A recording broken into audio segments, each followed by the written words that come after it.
Tiles রশিপাক pillar আপনিও বানাতে পারবেন। তো তার জন্য আমরা এখানে একটি গোল পিলারে 3টি জায়গা মাপ নেব, ওপর নিচে এবং মিডিলে। মাপ নেওয়ার পরে এর সঙ্গে 2 ইঞ্চি এক্সট্রা যোগ করব। যোগ করে আমরা যতগুলি প্যাচ করব, যদি 3টে প্যাচ করি তাহলে 3 দিয়ে ভাগ করব, 4টে প্যাচ করলে 4 দিয়ে ভাগ করব। ভাগ করার পরে আমরা টাইলসগুলোকে এইভাবে পিস পিস করে কেটে নেব। এইবারে 4টে ভাগ করার পরে আমরা দেখব একটা ভাগে আমাদের কতগুলো পিস আসছে, সেই অনুযায়ী আমরা টাইলসগুলো কেটে নেব। আপনারা এগুলো টাইলস কাটা কলম দিয়েও কাটতে পারেন, অথবা আপনারা মার্বেল টাইলস কাটার মেশিন দিয়েও এগুলো আপনারা কাটতে পারবেন।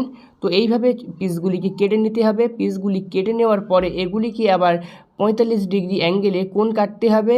45 ডিগ্রি অ্যাঙ্গেলে কোণ কীভাবে কাটতে হয় সেটা আমার 2 নম্বর ভিডিওতে আসছে, অবশ্যই আপনারা সেই ভিডিওটি দেখবেন। খুব সুন্দর এই পিলিয়ারগুলি, আপনিও একটু ধৈর্য ধরে দেখে যদি শিখে নিতে পারেন, আপনিও খুব সহজে এই কাজগুলি করতে পারবেন। তো দেখুন এবার এইভাবে আমরা কেটে নিয়েছি, তারপরে এগুলোকে আমরা 45 ডিগ্রি অ্যাঙ্গেলে কোণ কাটবো। তাহলে বন্ধুরা, আপনাদের সঙ্গে আবারও দেখা হচ্ছে পরবর্তী ভিডিওতে, অর্থাৎ 2 নম্বর পার্টে। তো দেখুন বন্ধুরা, আমাদের পিলিয়ারটি সেটিংস হচ্ছে, তো সম্পূর্ণ ভিডিও আপনাদেরকে দেখানো হবে। 2 নম্বর পার্টে দেখাবো কীভাবে 45 ডিগ্রি কোণ কাটা হয়।